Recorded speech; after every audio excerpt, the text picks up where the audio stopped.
All right, documenting a bug that I think most of us who have fun in our cars experience. You'll see I have active auto high beam.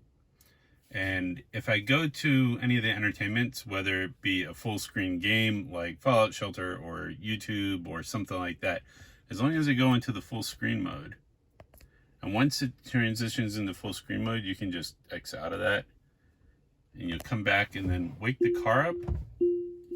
You'll see I've lost auto high beam. Happens 100% of the time. I can do it, re-enable it. You can see it's auto down here. But if I go to the theater and go to YouTube, once YouTube starts up, I can exit out of that.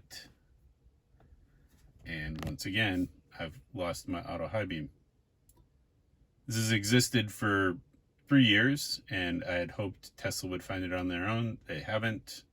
Maybe if enough people complain about it, I've reported the bug, but Tesla doesn't seem to listen to me. Report a bug going into a full screen entertainment mode disables auto high beam.